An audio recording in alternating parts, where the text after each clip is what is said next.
Boa noite a todos. 30 de junho de 2020, 18 horas e 30 minutos.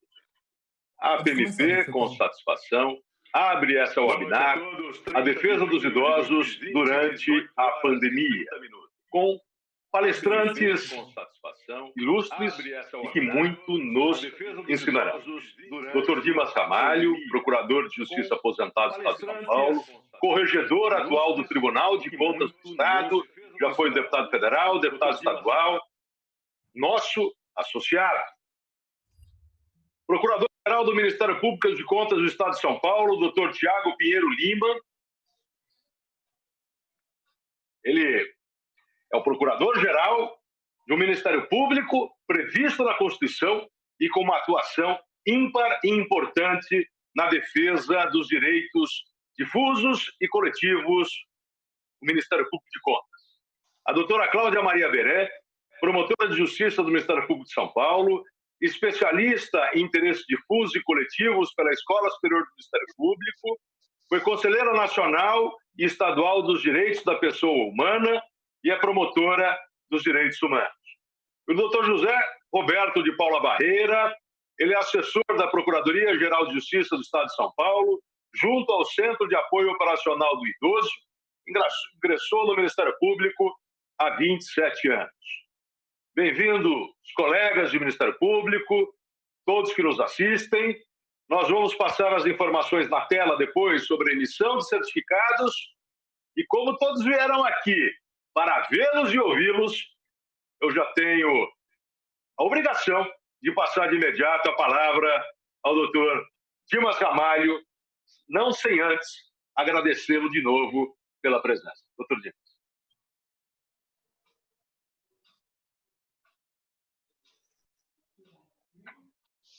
Presidente, meu presidente da Associação do Ministério Público. Boa noite, doutora Cláudia Berê, doutor José Roberto Barreira, doutor Tiago Pinheiro Lima. É um prazer participar desse debate aqui.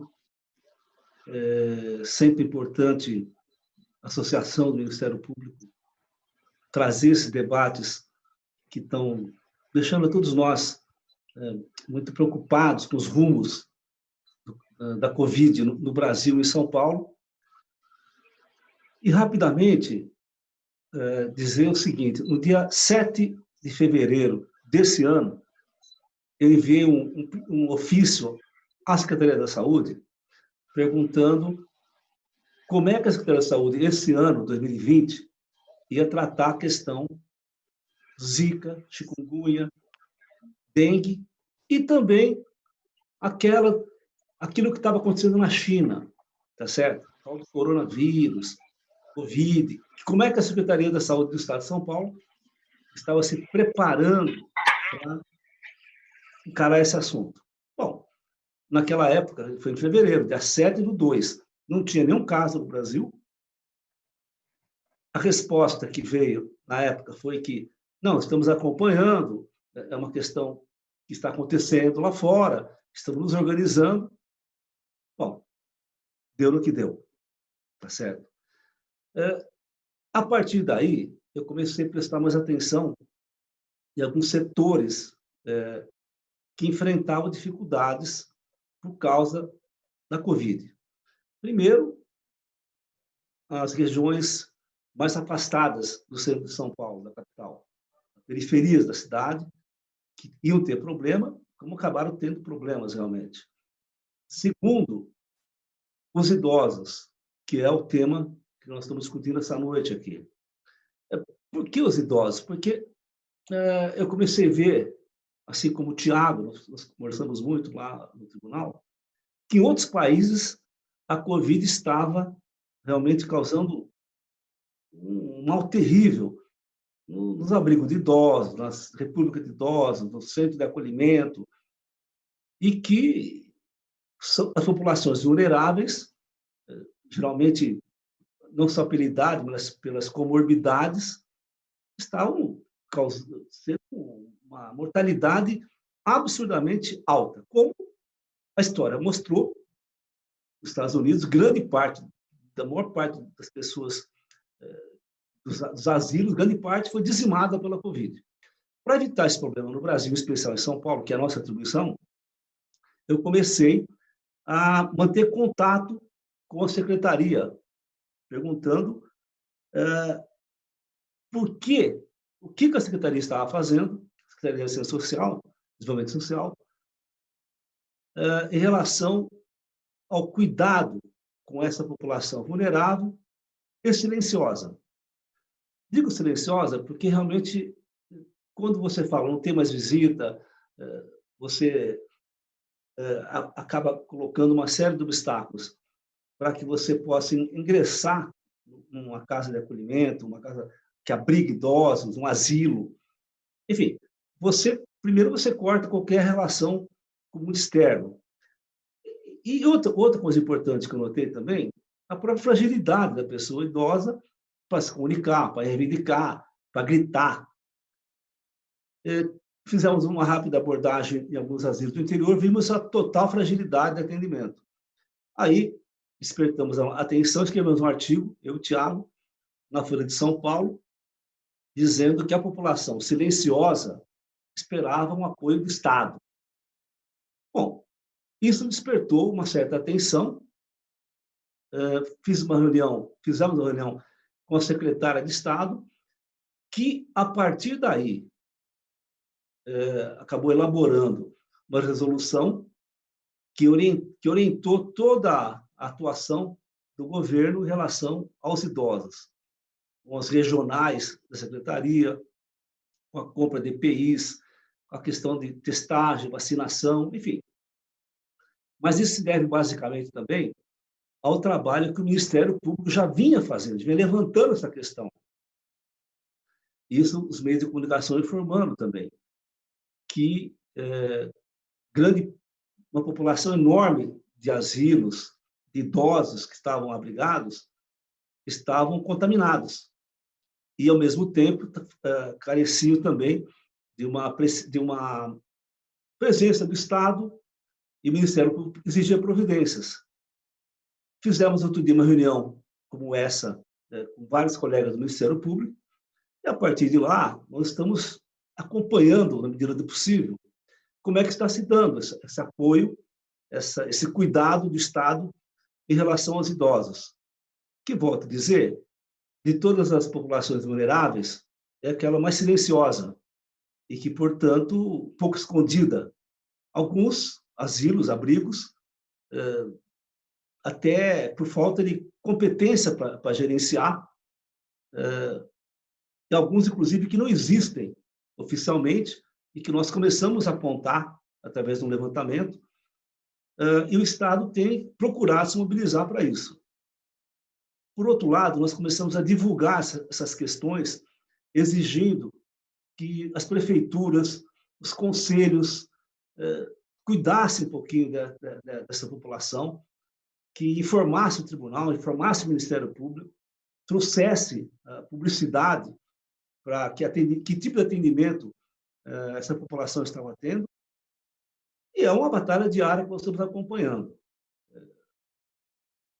Nós encaminhamos um ofício formal ao governo do Estado de São Paulo, como relator das contas desse ano, 2020, a partir de uma representação do Ministério Público de Contas, com uma série de perguntas e procedimentos que nós achamos importante o governo de São Paulo adotar, para que não se repetisse aqui o que aconteceu na Itália, nos Estados Unidos, na Espanha, na França, enfim, nos países que antecederam essa onda da Covid. Chamar atenção para essa população, exigir que o Estado tome providências, engajar nisso o Tribunal de Contas pelas suas regionais, sua fiscalização, chamar as prefeituras, chamar a atenção dos prefeitos para que prestem atenção nessa população. E, ao mesmo tempo, trabalhar junto com o Ministério Público, se colocar à disposição a estrutura do tribunal com o Ministério Público, que tem um grupo altamente competente, que já faz esse acompanhamento, que sabe como trabalhar nessa questão dos interesses difusos, de cuidado dos idosos, e nós estamos exatamente, a partir dessa discussão, desse debate que estamos fazendo aqui, continuar essa fiscalização, esse acompanhamento e saber o que mais podemos fazer para tentar proteger essa população que ainda está muito carente de uma proteção, de uma presença do Estado.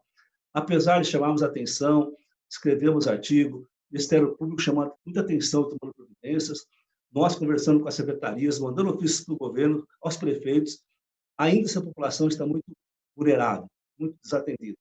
Eu acho que esse tipo de debate que nós estamos participando aqui, sobre a auspício da Associação Paulista do Ministério Público, vai ajudar a adotar novas medidas e chamar mais atenção para esse fato. Então, queria ouvir os outros colegas e me colocar à disposição para continuar nesse trabalho e não só divulgar as fragilidades da população vulnerável, mas também adotar posições firmes em defesa dela.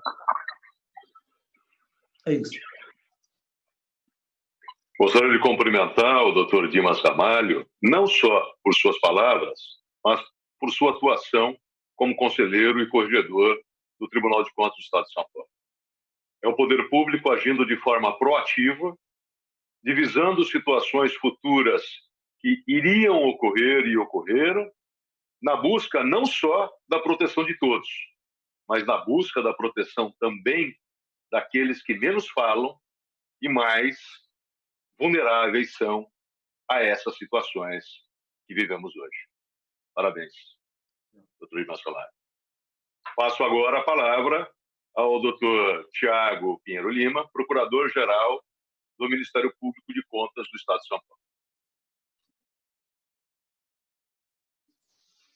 Boa noite a todos, o Paulo, o Dimas, a Cláudia, o Barreiras, a todos os colegas e todas as pessoas que nos acompanham pela internet, pelo YouTube, pelo canal da Associação Paulista do Ministério Público. Eu quero inicialmente parabenizar a nossa associação, o Paulo não disse, mas eu também sou associado com muito orgulho, e parabenizar a associação por essa medida importante de levar conhecimento à sociedade através de temas tão relevantes como o que nós vamos debater hoje.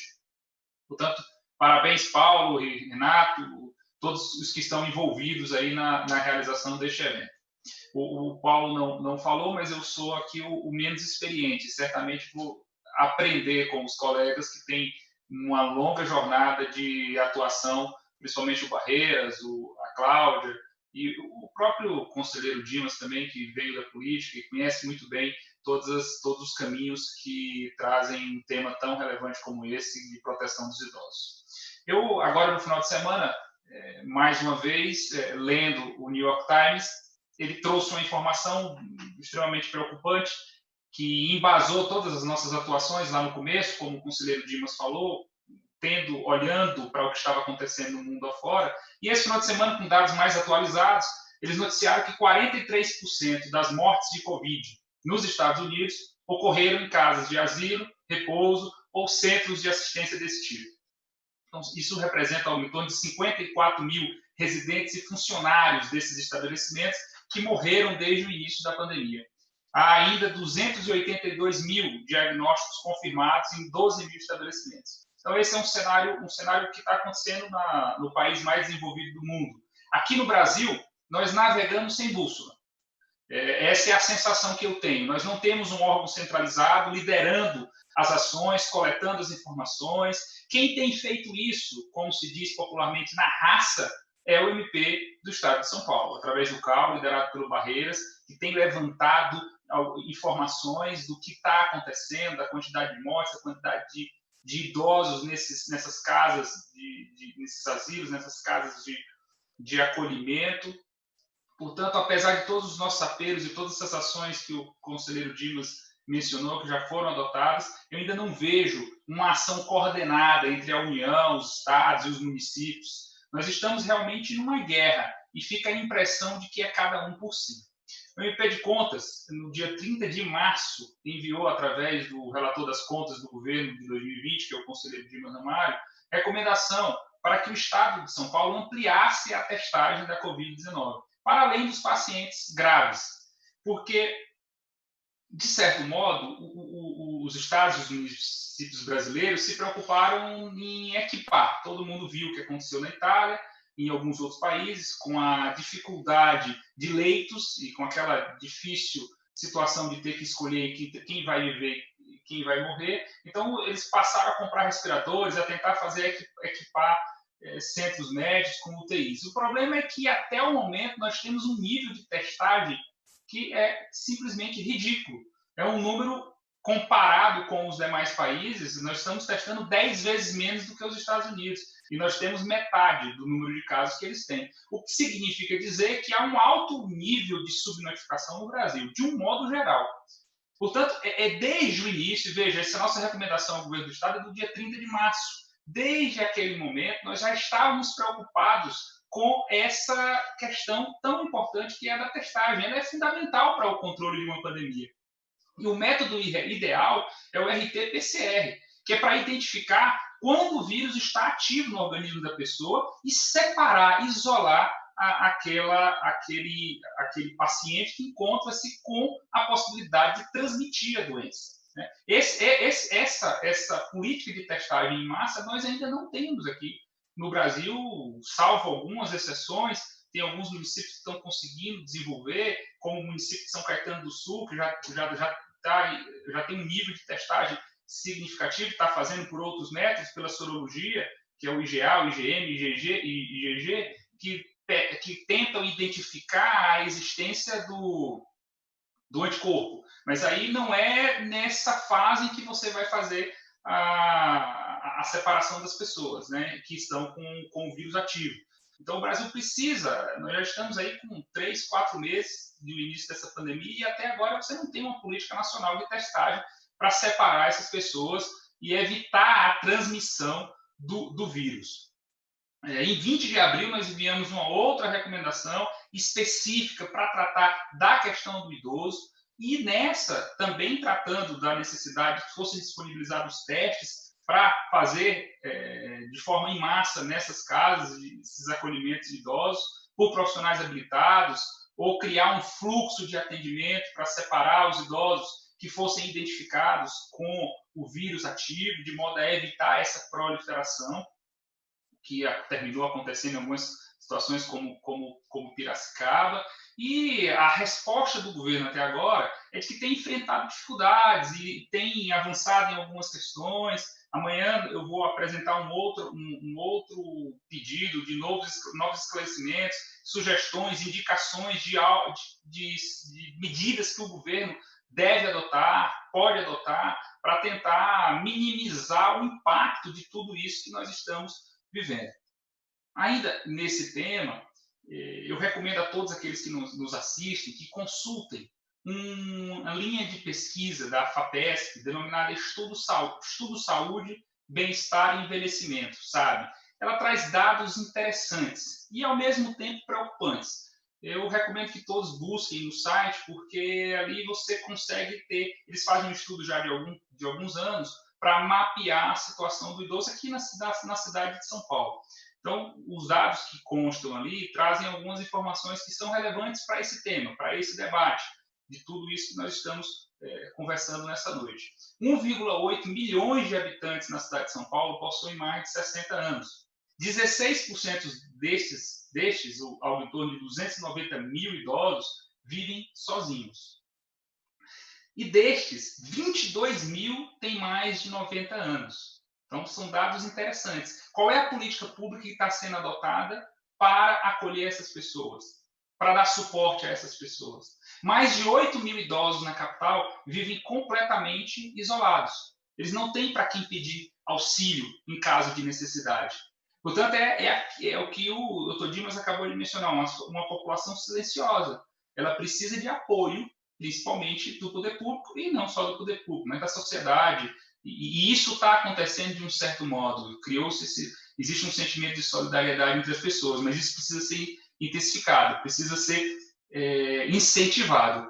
Portanto, outro dado que eu reputo interessante dessa pesquisa é de que nessa população idosa que reside sozinha, mais de 80 mil não tem celular ou habilidade para manusear um aparelho.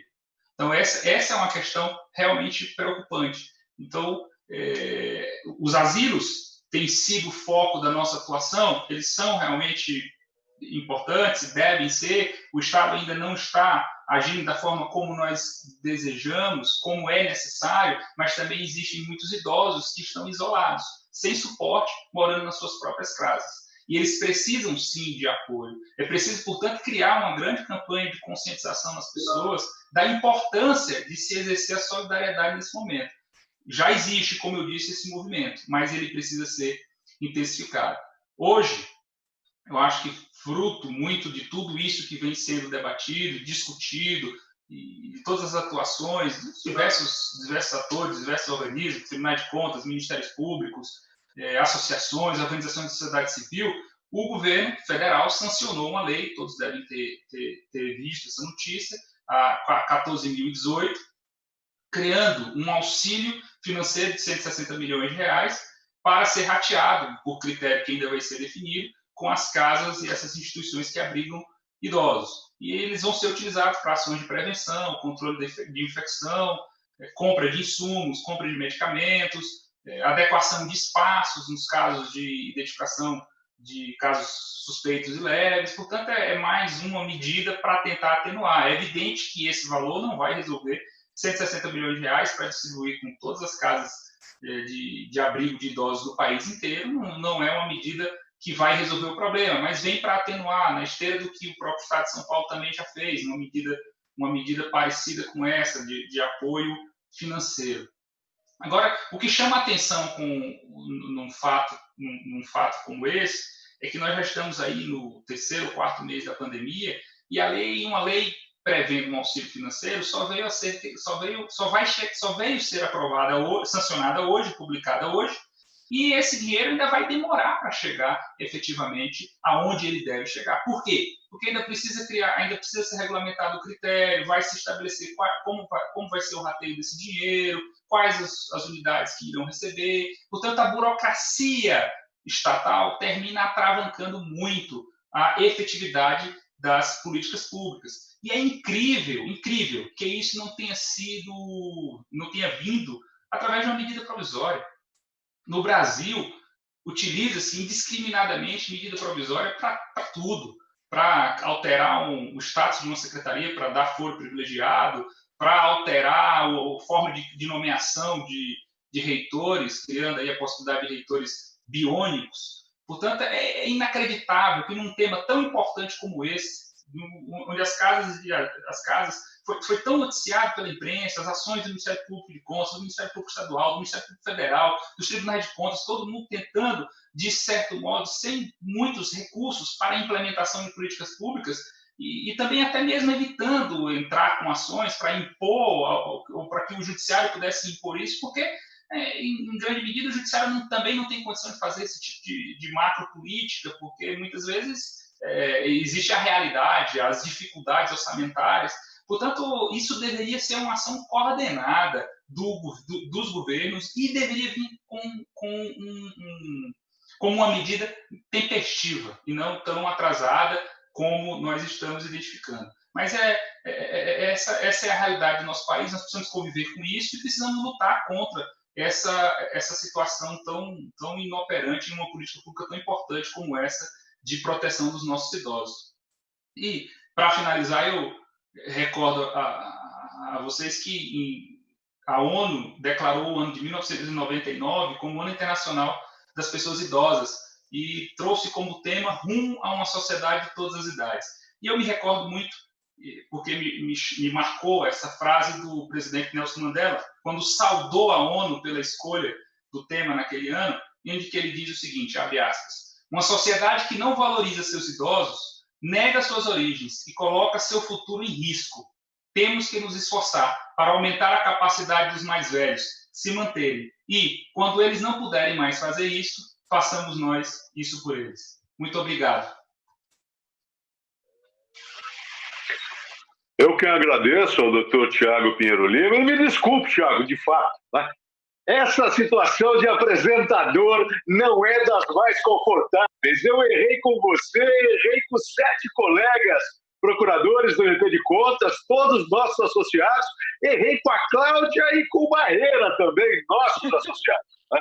E gostaria de cumprimentar, Tiago, pela lucidez das suas ponderações.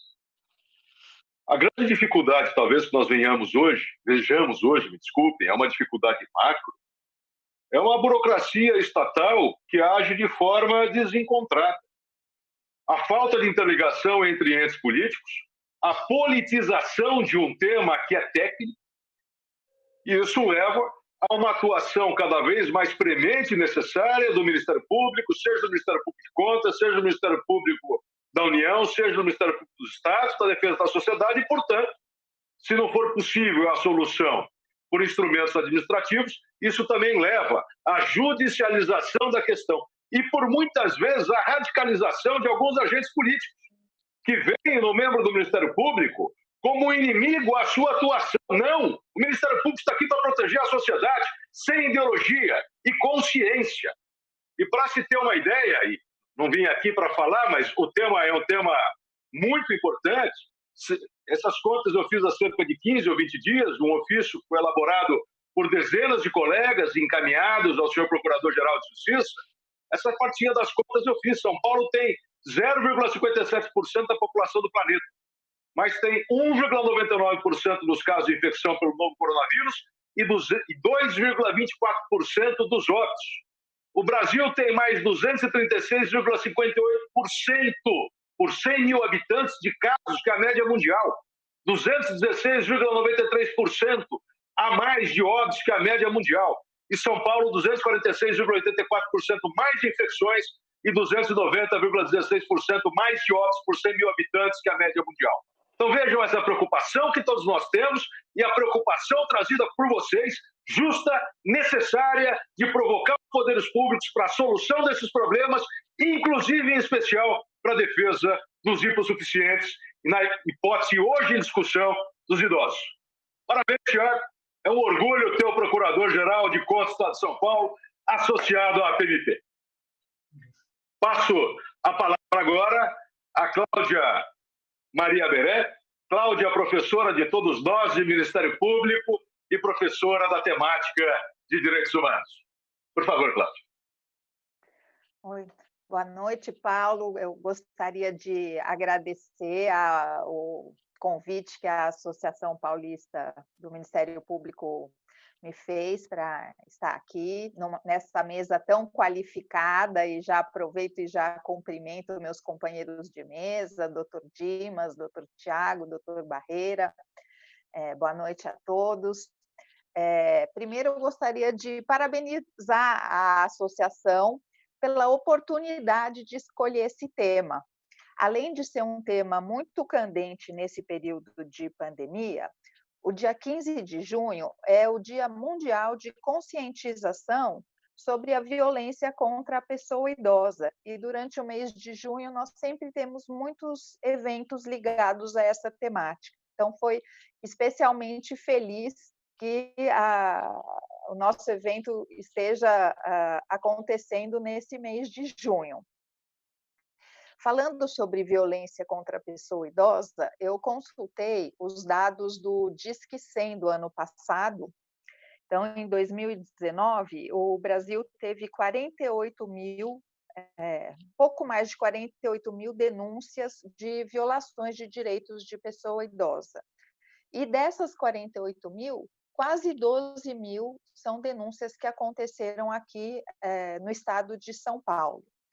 Então, é o estado que tem mais denúncias em número total, embora não seja o estado com mais denúncias por 1.000 habitantes, né? Nesse quesito, o Rio de Janeiro é o campeão em relação à pessoa idosa, e São Paulo está em 6º lugar.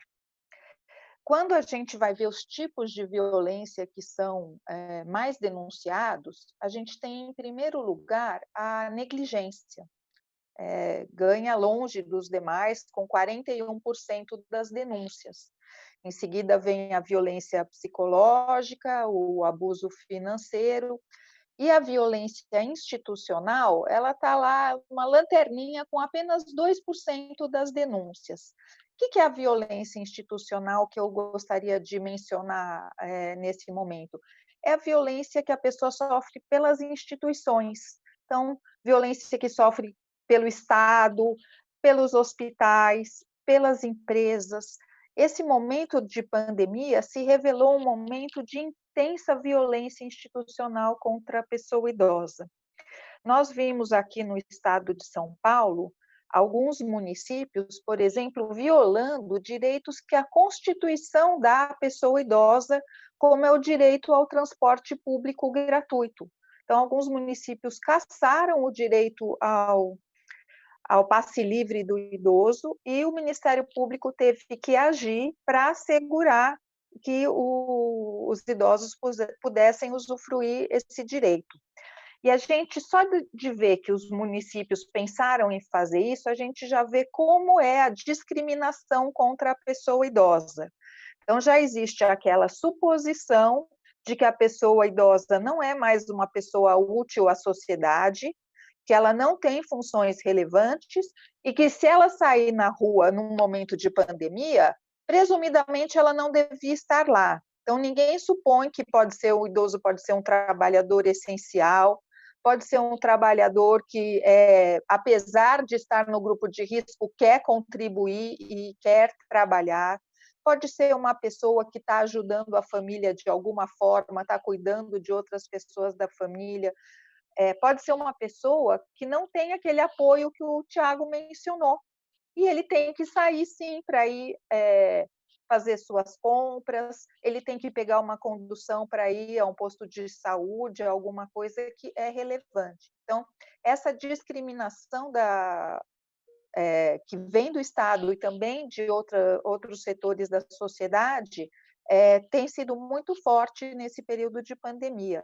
Nós vimos, inclusive, em alguns municípios do interior, que criaram o caminhão Cata Velho, quer dizer, um caminhão que fica passando pela cidade e, quando vê os idosos pela rua, manda os idosos voltar para casa.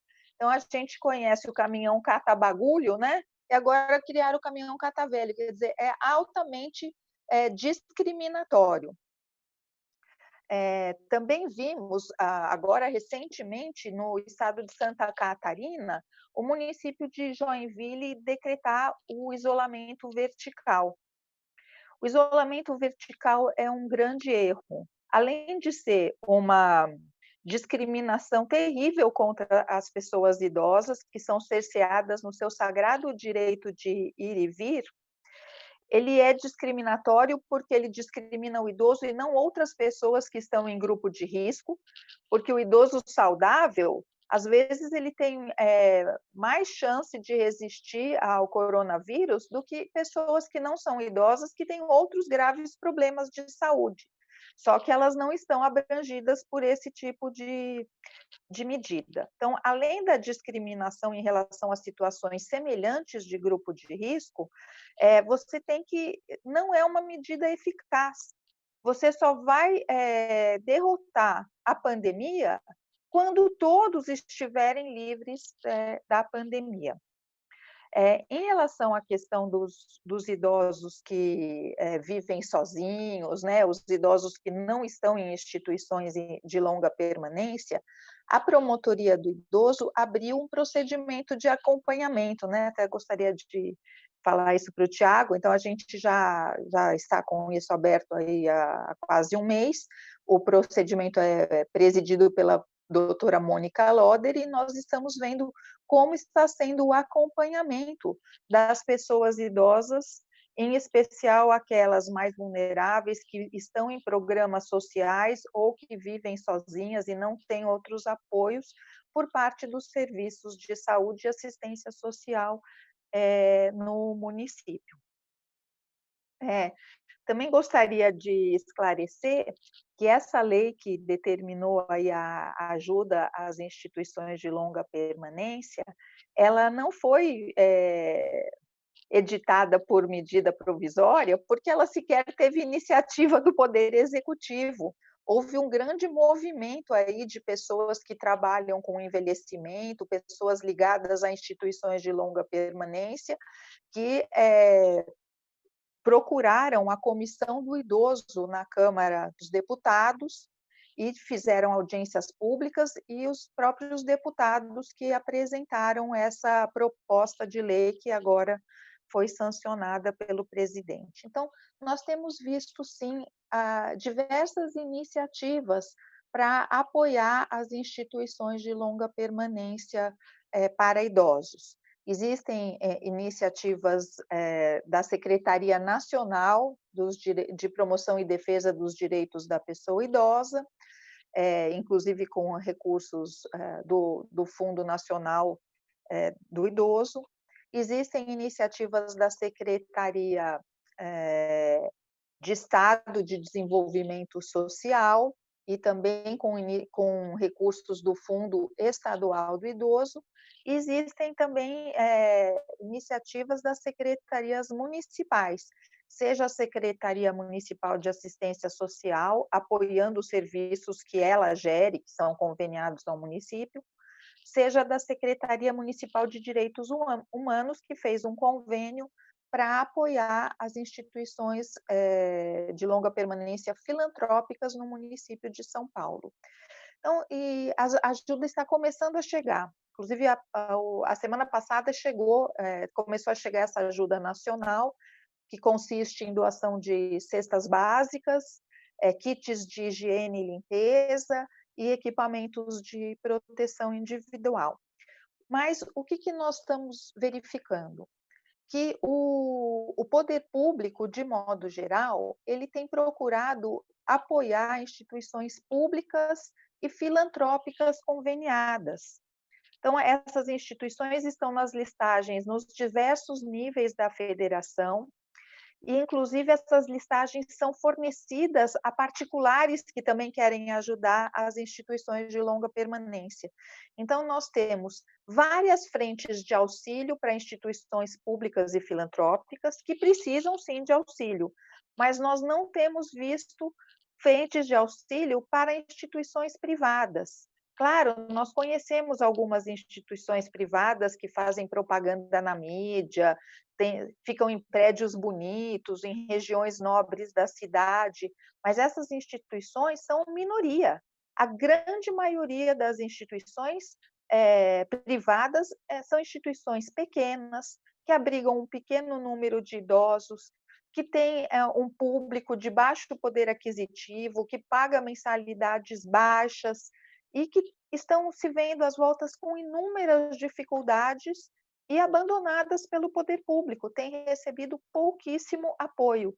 Então, eu gostaria de chamar a atenção aqui para a necessidade de apoio, seja do poder público, seja da iniciativa privada, para instituições particulares de pequeno porte, que estão às voltas com grande dificuldade até para comprar alimentos, para comprar equipamentos de proteção individual. Esse mês eu recebi um e-mail de uma instituição falando: doutora, infelizmente nós não conseguimos, nós vamos fechar as portas exatamente hoje, no dia 30. Rescindimos já todos os contratos, então é uma coisa muito triste. Temos instituições dizendo que não estão exatamente com dificuldade financeira, mas que os seus clientes estão começando a parcelar a mensalidade, porque os familiares dos idosos estão com dificuldades financeiras, eles também, em virtude aí do desemprego, aí, da recessão que nós estamos vivendo. Aqui no Ministério Público do Estado de São Paulo, né, como já foi dito, e certamente o Barreira vai falar, porque ele que está coordenando, nós estamos fazendo aqui levantamentos de números de pessoas acometidas, pessoas idosas acometidas por Covid, também funcionários nas instituições de longa permanência. Estamos com números não tão chocantes quanto aqueles que vimos na Europa e nos Estados Unidos. O percentual de óbitos ainda é relativamente pequeno, mas isso não nos mostra uma situação verdadeira, porque acredito que a pandemia ainda vai persistir por muitos meses, talvez até um ano, aí a gente ainda tenha dificuldade. Então, esses números a gente só vai poder analisar a hora que realmente estivermos livres desse mal. Nesse acompanhamento, a gente também está exigindo medidas do poder público, e aqui na capital nós conseguimos uma medida muito importante junto à Secretaria Municipal de Saúde, que para começar, abrange todas as instituições, né, públicas, privadas e filantrópicas, que, quando tem um caso suspeito de Covid, acionam o posto de saúde, né, a UBS mais próxima, comunicam o caso e aí a equipe de saúde comparece ao local para fazer a testagem nas instituições onde há os casos suspeitos. Aí são testadas todas as pessoas e pode se organizar. Então, tem algum funcionário que testou positivo, ele tem que ser afastado. Tem algum idoso que testou positivo, ele tem que ficar isolado. Os que não estão acometidos têm que ficar separados. Aí a instituição, ela entra num momento muito delicado, porque ela tem que ser capaz de fazer o isolamento dos idosos infectados, tem que ser capaz de fornecer os equipamentos de proteção individual para os seus funcionários. O funcionário deveria ficar atendendo só os idosos infectados e ter o outro funcionário para atender só os idosos sãos. Então, esse é um momento muito delicado. Quando o isolamento é impossível na instituição, o idoso pode ser levado para o hospital de campanha e, infelizmente, nós já vivenciamos surtos em um número bem grande de instituições aqui da capital. Estamos atualmente com um número de 215 óbitos e mais de 900 casos confirmados de idosos com Covid. Nós esperamos aí que esses números sejam controlados. Nós recomendamos a suspensão das visitas lá atrás, em março, e recomendamos que essa suspensão persista e que os idosos tenham contato com seus familiares por meios alternativos também, videochamadas, redes sociais e telefonemas, e estamos acompanhando essa situação. Acho muito importante dizer que a testagem, na existência de casos suspeitos, ela é imprescindível, não dá para não testar, não tem como você controlar um surto sem teste. Porém, os estudos mostram que a testagem, mesmo quando não há casos positivos ainda sintomáticos, ela é muito importante. A testagem sintomática nas instituições de longa permanência dos idosos e dos funcionários, ela é uma medida de muitos resultados. Testagens com todas as pessoas e regularmente. Então, a recomendação que o Ministério Público de Contas encaminhou ao Estado, ela continua cada vez mais válida do que nunca, e seria muito bom se nós conseguíssemos que ela fosse cumprida. Também destaco que a testagem ela é muito importante também para a população como um todo.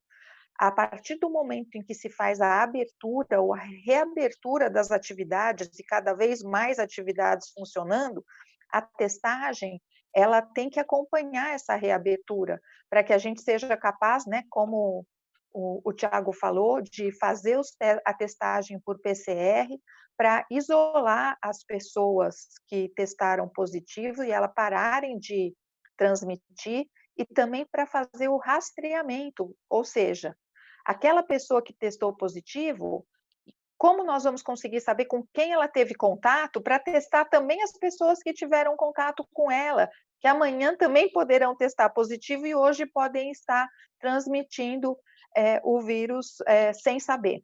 Então, a testagem maciça é uma medida imprescindível, na qual nós temos que bater muito. Enquanto não houver vacina e cura, a prevenção e a testagem é a chave para a prevenção. Não quero me alongar, acho que já ultrapassei o tempo que me foi destinado, agradeço muito a oportunidade de estar aqui e foi um grande prazer. Cláudia, aprender com você não tem tempo, é atemporal e é uma necessidade nossa. Cumprimentar você pelo trabalho, sempre de absoluto destaque, mas um trabalho também com muito amor, por uma causa que você abraçou faz algum tempo. Falar de muito tempo eu falo para o Barreira, mas antes disso, eu gostaria de dizer uma frase muito bonita que você disse, ou pelo menos uma sintetização disso. Direitos fundamentais não são relativizáveis e não são restringíveis. E o Ministério Público não permitirá que qualquer esfera de poder faça isso. Relativizar ou restringir direitos fundamentais.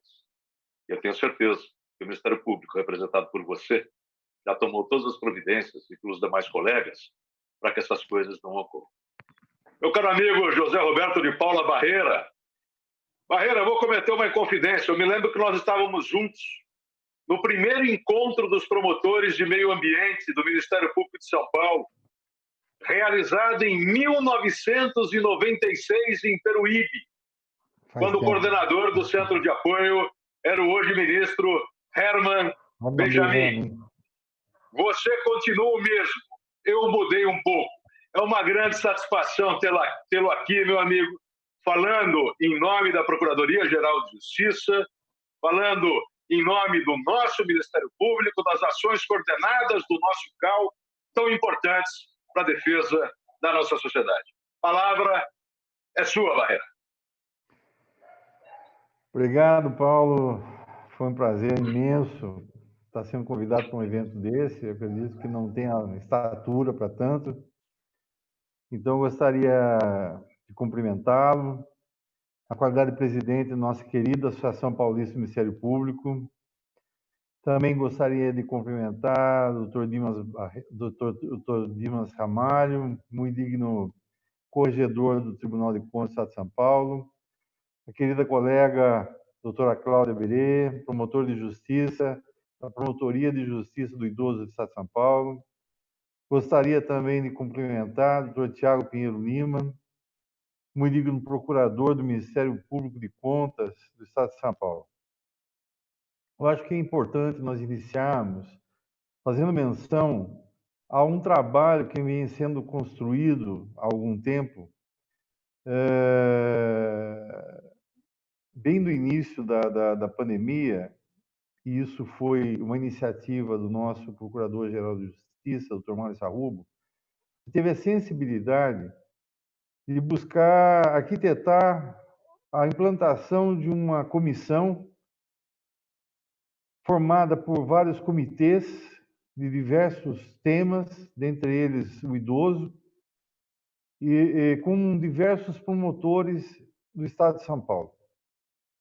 E, a partir de então, esses promotores vêm trabalhando com afinco na tentativa de procurar alinhar um trabalho dentro da realidade toda do Estado de São Paulo. E foi aí que foi publicado os enunciados. Os enunciados foram publicados no Diário Oficial. A Cláudia já fez referência, não diretamente, mas certamente nas suas colocações, sobre esses enunciados. E eu faço menção a esses enunciados quando ela diz a questão da violência contra a igualdade, né, da maneira como hoje é tratado o idoso na entrada de um atendimento hospitalar, por exemplo. O destaque que foi tentado conferir a necessidade da igualdade, da busca pela igualdade da pessoa, não pela sua idade, mas sim pela sua condição de saúde no momento do atendimento. Esse foi um dos enunciados que foram formulados. Também, a Cláudia destacou bastante a ocorrência de discriminações que andaram acontecendo no Estado de São Paulo, em alguns municípios, dentre eles municípios de grande porte. E aqui cito São José dos Campos, tá? E cito também São Bernardo, que de alguma forma bloquearam o acesso dos idosos sob o pretexto de que eles seriam uma população extremamente de risco, então eles não poderiam mais exercer seus direitos, por exemplo, de transporte público. Então, eles passaram a dificultar o transporte público do idoso, ou então suspender esse benefício, esse direito que é previsto, tanto no Estatuto do Idoso, como na própria Constituição Federal. Foi um verdadeiro absurdo sem nome, uma situação como essa, fazendo com que os promotores de justiça ingressassem com a ação e, efetivamente, conseguissem êxito em resgatar esses idosos e esses direitos, né? Então, nós temos esses enunciados buscando, primeiro, afirmar a igualdade da pessoa idosa e, necessariamente, para que sejam vistos os critérios objetivos quando de um atendimento de um idoso no momento do ingresso de um serviço hospitalar. E, por outro lado, também a necessidade da manutenção do direito desses idosos, que ele não seja discriminado pela sua condição, que ele seja, sim, aceito dentro da sua inteireza, da sua maneira como é visto pelo Estatuto do Idoso, pela Declaração Universal dos Direitos da Pessoa Humana, pela nossa Constituição Federal. E eu inicio essa questão mais ou menos alinhado dentro do que a própria Cláudia disse, como ocorrem violências nesses tempos complexos que ocorrem, tempos não queridos, tempos que afligem a todos de uma maneira igual. E eu passo a dizer que nós temos na Constituição Federal, no título 1 especificamente, um número de leis relacionadas à efetivação dos princípios fundamentais, cujo conjunto das normas traça a razão da existência e a manutenção do Estado brasileiro. E como não poderia deixar de ser, esse artigo, nós precisamos dizer que esse artigo ele é afirmativo em definir que a República Federativa do Brasil constitui-se de um Estado democrático de direito e tem como fundamento a soberania, a cidadania, a dignidade da pessoa humana, os valores sociais e a livre iniciativa e o pluralismo político. Se assim é, também, no artigo 1º da Declaração Universal dos Direitos Humanos, adotada e proclamada pela Assembleia Geral das Nações Unidas, isso no dia 10 de dezembro de 1948, dispõe que todos os seres humanos nascem livres e iguais em dignidade e direitos, são dotados da razão e consciência e devem agir em relação uns aos outros com espírito de harmonia.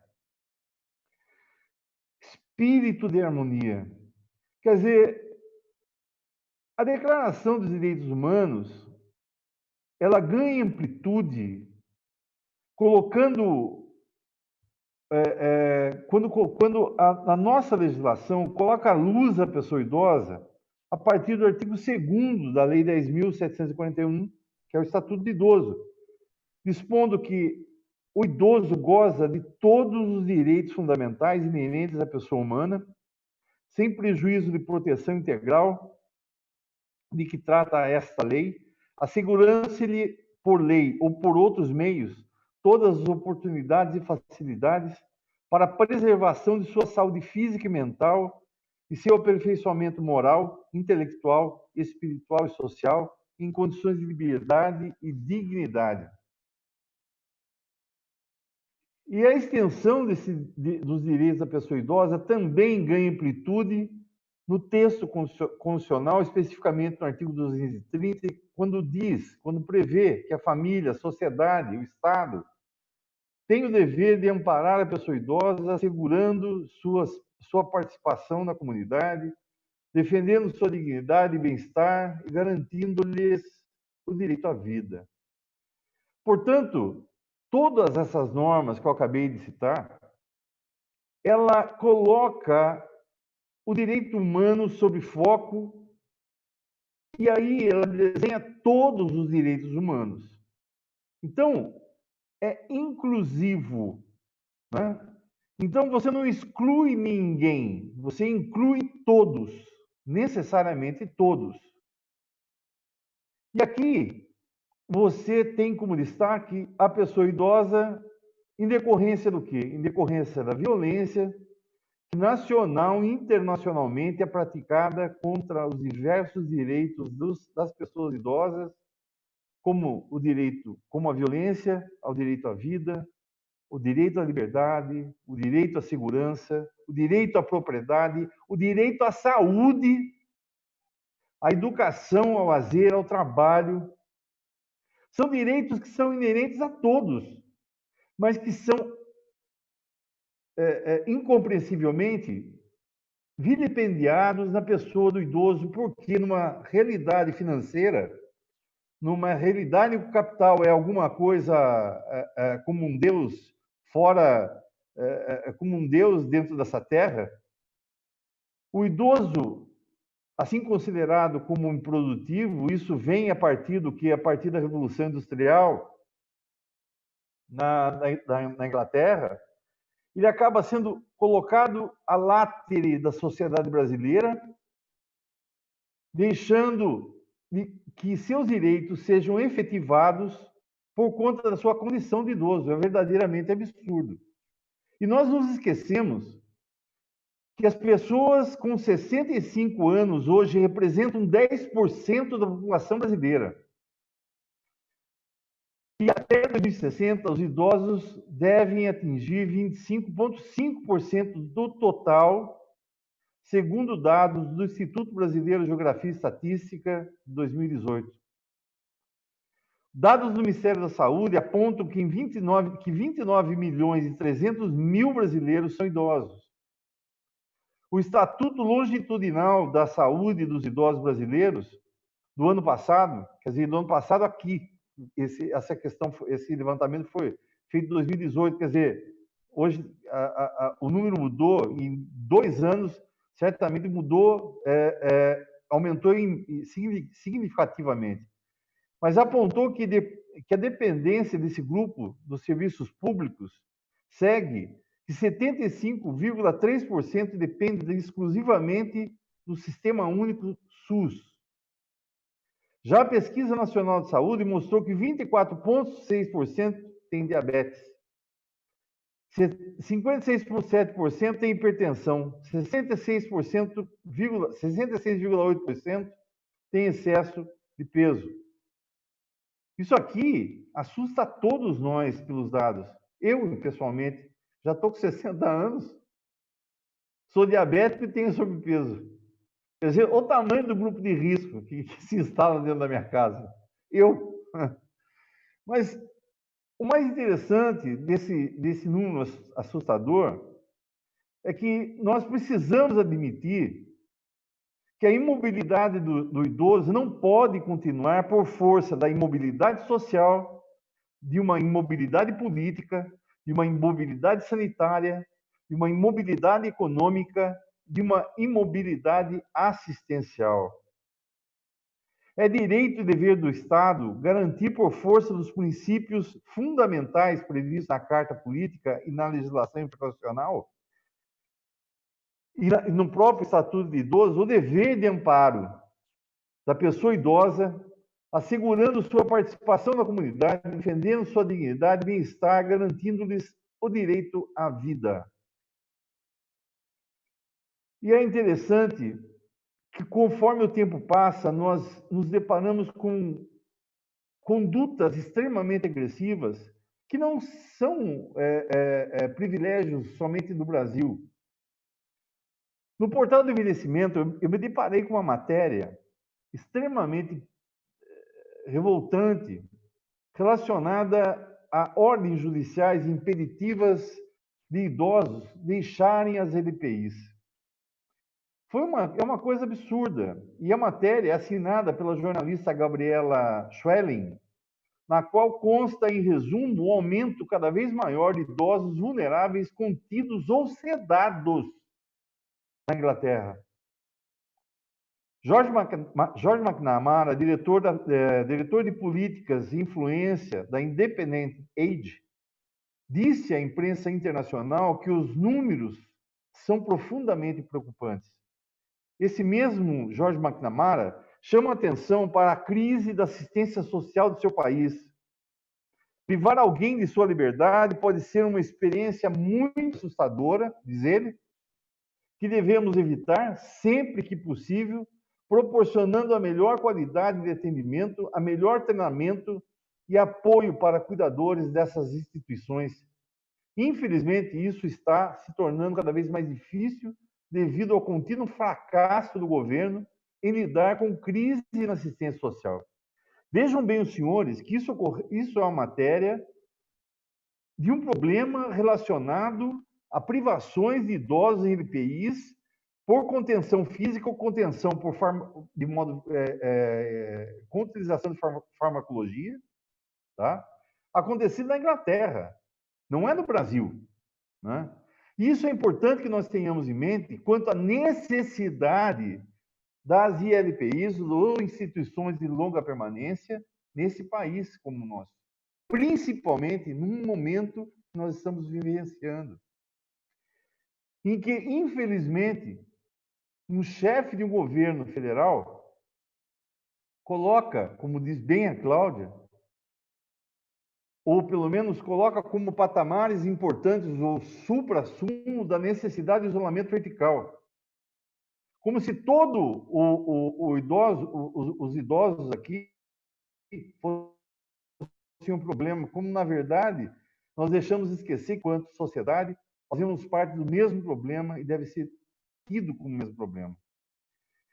E eu só digo o seguinte, que isso tudo, todos esses dados, todas essas preocupações, redundou também na busca por enunciados, pela formulação de enunciados que são extremamente importantes e caros.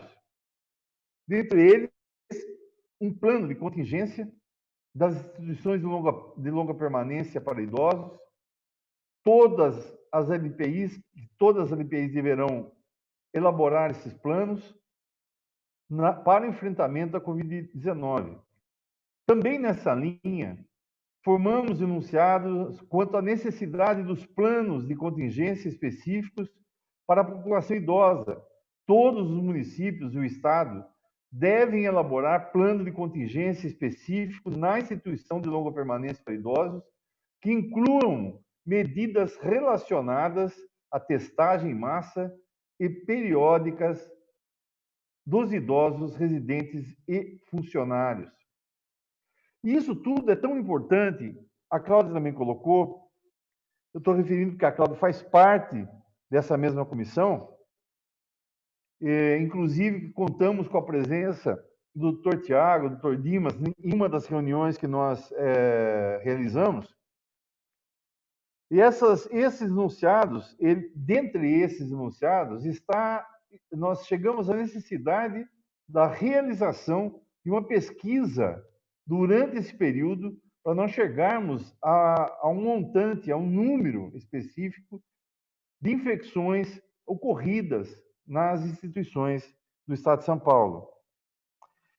Só para vocês terem uma ideia, uma atualização pequena, e dados, não todos, mas alguns dados.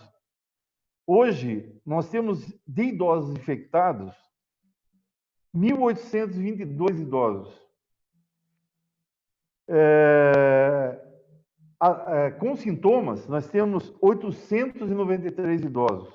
Portanto, dessa realidade das instituições de longa permanência do Estado, nós temos 2.188 idosos, perdão, é isso, alguns infectados e outros com sintomas.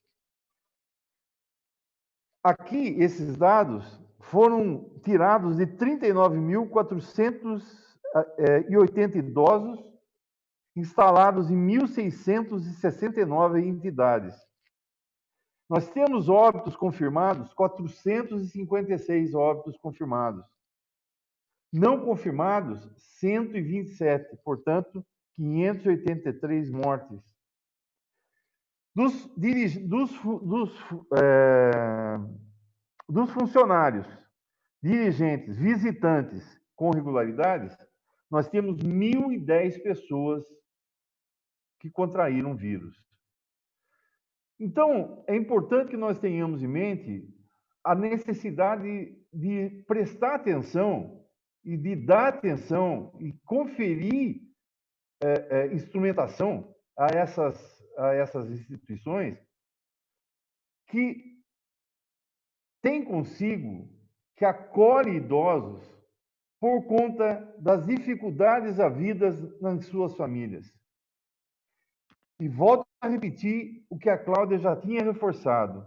Não somente a instituições filantrópicas ou públicas, mas sim instituições também particulares que se encontram deprimidas economicamente, principalmente nesse período de pandemia. Também foi discutido, e nessas duas últimas reuniões se teve como tônica a necessidade de se estabelecer um critério, de se manter um critério de suspensão das visitas, com a participação da Sociedade Brasileira de Geriatria e Gerontologia, que nos está auxiliando e muito para esse caminhar, para a manutenção da suspensão das visitas. No entanto, nós temos também, paralelamente, discussões quanto à possibilidade de flexibilização, como se isso fosse possível. Como se isso fosse possível, nós aceitarmos que estamos chegando num patamar amarelo, num patamar verde e num patamar azul. Azul brigadeiro, ou azul do céu brigadeiro.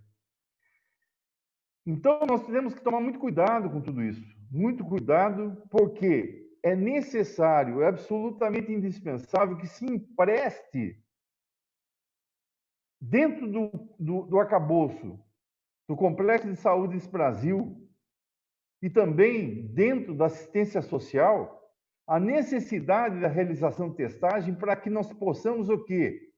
Praticar boas práticas, desculpe a redundância, mas procurarmos, estabelecermos boas práticas dentro da realidade institucionalizada, para que esses idosos possam, sim, se ver atendidos com mais precisão. A testagem é absolutamente necessária para a implantação de trabalhos nessas instituições que, muitas vezes, repito, se veem deprimidas, quer pelo abastecimento, quer pela manutenção da estrutura humana para a atenção dos idosos, quer nos serviços que ali são dispensados. Ficando por aqui, senhores, eu só gostaria de dizer da grandeza do trabalho que está sendo realizado pelo Ministério Público do Estado de São Paulo, pelo Ministério Público de Contas, pelo Tribunal de Contas. O Dimas Ramalho nos tem sido muito caro a sua contribuição. O doutor Tiago Pinheiro também nos vem acompanhando, nos auxiliando. E os colegas que atuam nesse comitê do idoso também, trabalhando incessantemente, alguns, inclusive, em comitês dobrados. Alguns trabalham no comitê do idoso e também no comitê da saúde. Porque, normalmente, promotores que trabalham na área de direitos humanos acabam se envolvendo em várias matérias. Portanto, nesse momento, eu fico por aqui.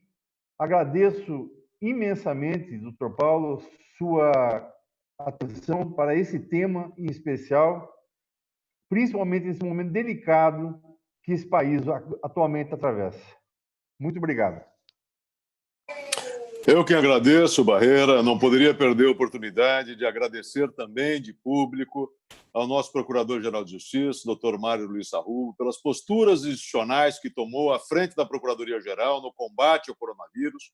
De início da gestão, editou um aviso muito importante, trazendo segurança jurídica aos colegas que estão na linha de frente da defesa da sociedade, constituiu esses comitês que trazem um trabalho técnico de suporte aos colegas da atividade fim. Cumprimentar também a nossa corregedora-geral, doutora Tereza Exner, que, de mesma forma, editou atos muito importantes, alguns conjuntos com o Procurador-Geral de Justiça, e agradecer sempre a você, Barreira, meu amigo, de tanto tempo, pelas lições sempre dadas, pelo trabalho exemplar que você desempenha à frente do nosso CAU.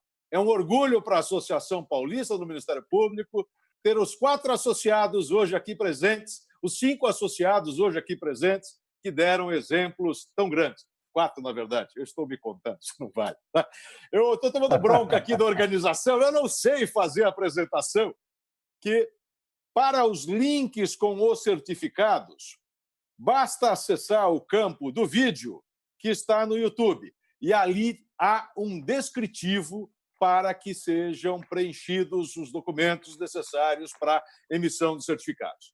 Para as considerações finais, eu passo a palavra ao doutor Dimas Ramalho, corregedor-geral do Tribunal de Contas do Estado de São Paulo, associado, como todos vocês, da nossa APMP.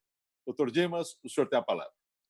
Primeiro, eu queria agradecer você, Paulo, meu presidente, que transmitisse ao procurador-geral, à nossa corregedora, e por essa discussão. Eu aprendo quando vejo a Cláudia Berê falar, quando o Zé Roberto Barreira falar, quando o Tiago Pinheiro Lima.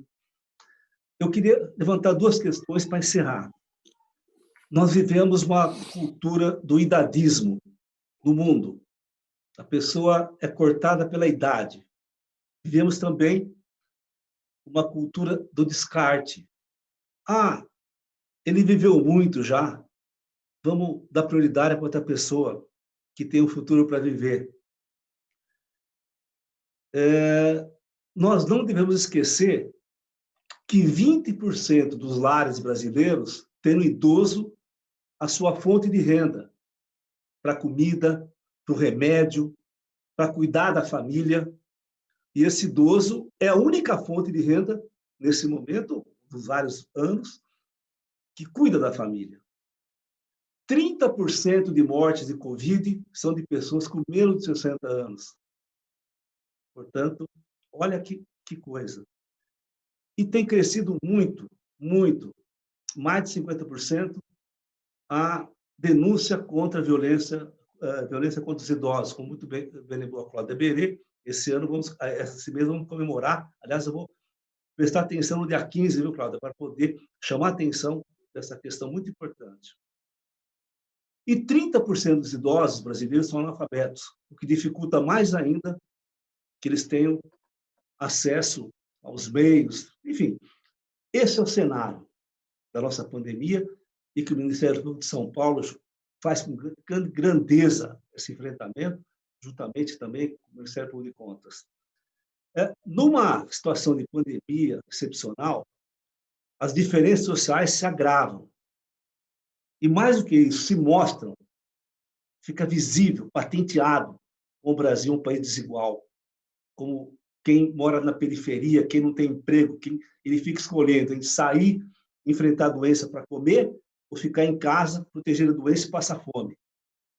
Essa é a grande realidade do nosso país. Portanto, políticas públicas rápidas, urgentes. Demora muito, como disseram nossos colegas, para chegar na ponta. É medida provisória, é um projeto de lei que demora, é o financiamento que não chega. Hoje saiu essa questão dos idosos. Também saiu ontem, ou hoje, não me lembro, um apoio à classe cultural do Brasil, que ficou fechada, bastante necessidade. Quer dizer, tudo isso demonstra que o Brasil é um país para se construir. E, para isso, caro presidente Paulo, precisamos de instituições fortes, independentes, como o Ministério Público, o Judiciário, o Legislativo, e, sobretudo, precisamos de democracia. Muita democracia. Então, quero aqui aproveitar, dizer uma honra muito grande, sempre que voltar ao Ministério Público, eu volto à minha casa, me refaço e me recondiciono, me dá mais força para continuar esse trabalho. Me coloco à disposição para que o Tribunal de Contas continue trabalhando junto com o Ministério Público, junto com a Procuradoria-Geral, com a CAL, com as promotoras dos idosos, no sentido de encontrar soluções, cobrar das autoridades, porque isso vai continuar. E se não tomarmos providência já, muitas mortes ocorrerão, além da morte da solidão, da dificuldade e do preconceito. Muito obrigado. Doutor Dimas Ramalho, a sua experiência de parlamentar, de membro do Ministério Público, de membro do Executivo, a sua experiência como conselheiro do Tribunal de Contas nos traz alentos, nos traz esperanças. E nos trouxe hoje uma grande honra. Muito obrigado, meu conselheiro. Passo a palavra agora ao Tiago Piero Lima, Procurador-Geral de Contas do Ministério Público de Contas do Estado de São Paulo, para as suas considerações finais. Paulo, mais uma vez, muito obrigado pelo convite para participar desse evento. Parabenizo a associação por escolher esse tema e, como a Cláudia falou, num mês significativo como esse.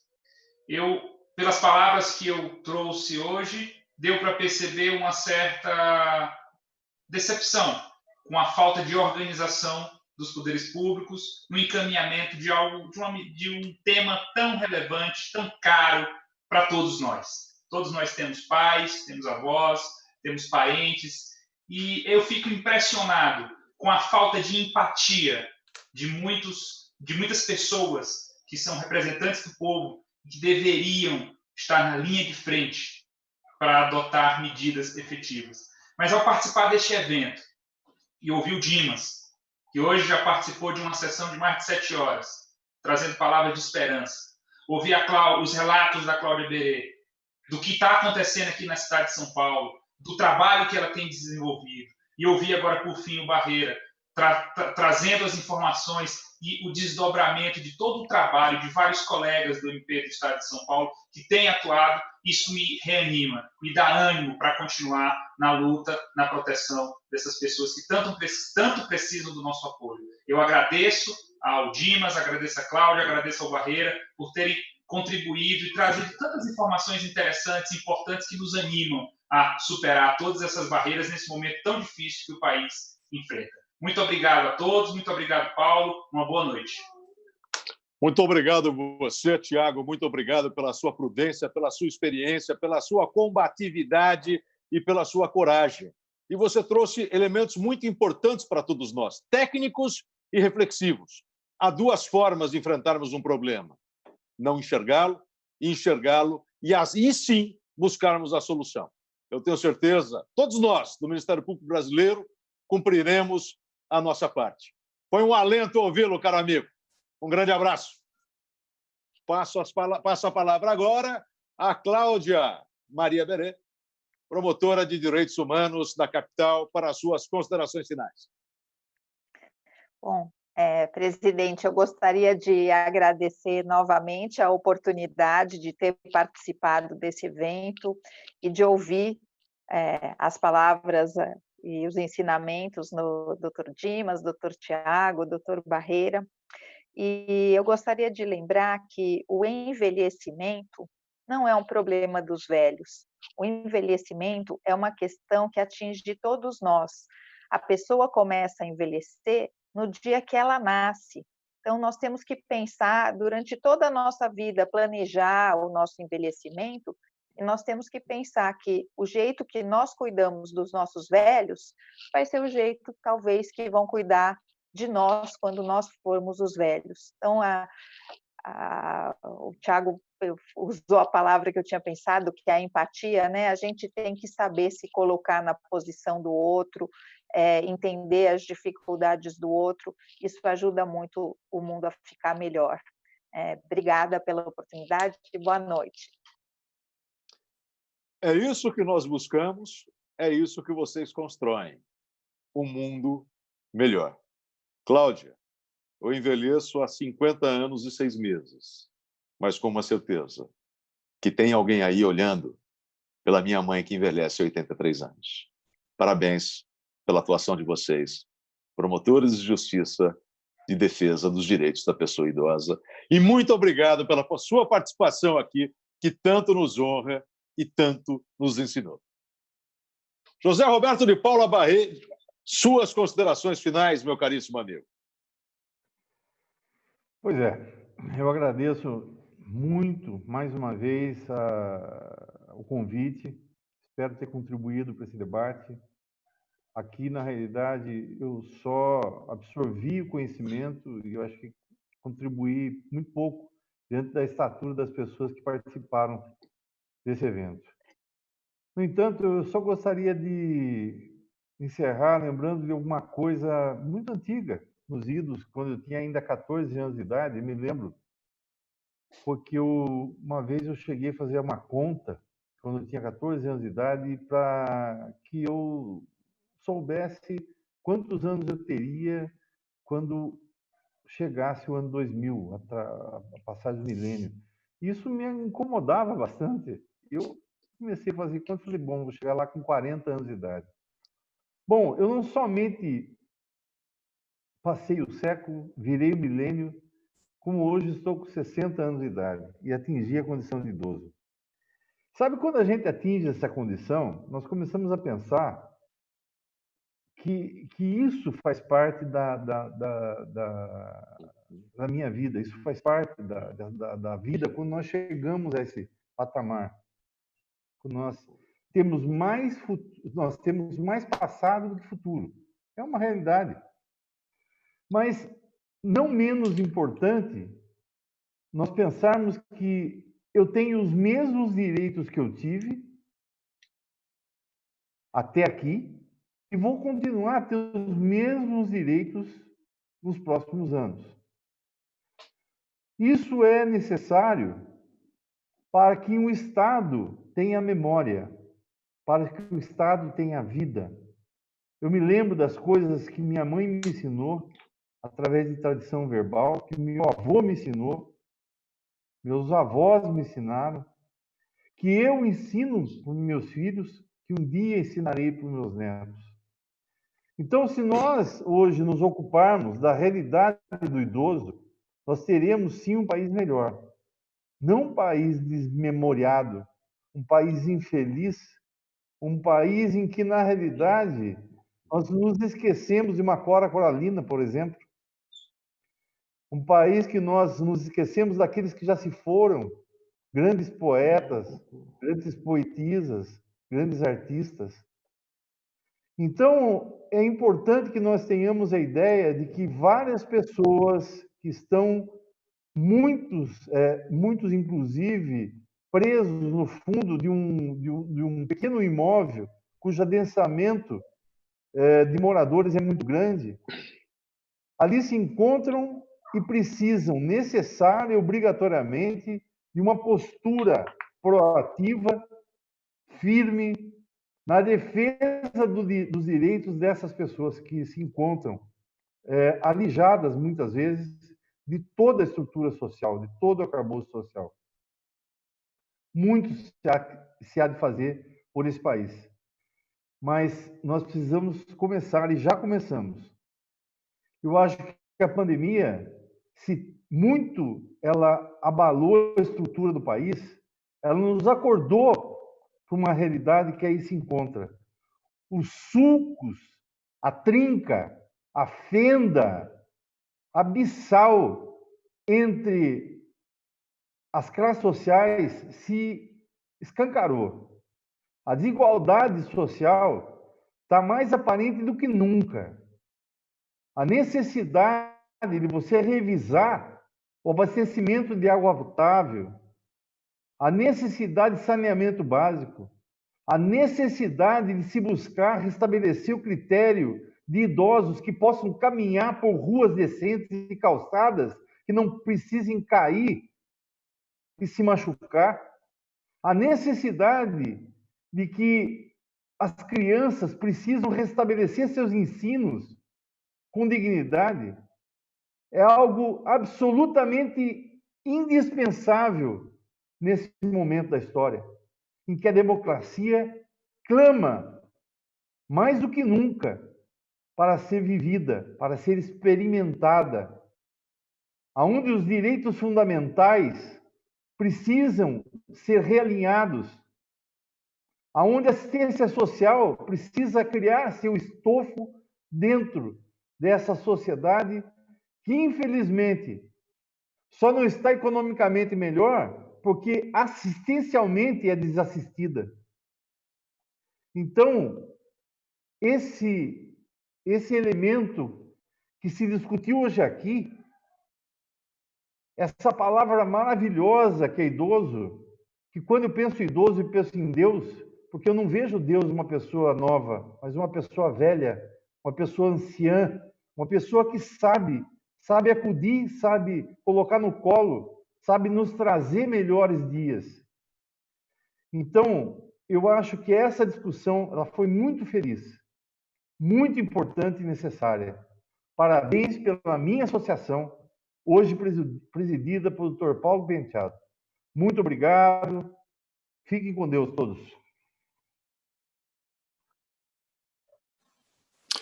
Muito obrigado, Barreira. Parabéns por essa reflexão, por essa visão humana do nosso processo histórico, da nossa marcha histórica. O idoso, na síntese do que você disse, você tem completa razão, não é passado. Ele é presente e ele é também futuro. O futuro dele e o futuro, numa visão introspectiva da experiência de quem já passou por muitas coisas e pode nos ensinar. Caríssimos Dimas Ramalho, Tiago Pinheiro Lima, Cláudia Maria Berê, José Roberto de Paula Barreira. Um orgulho para a PMP ter todos vocês aqui hoje.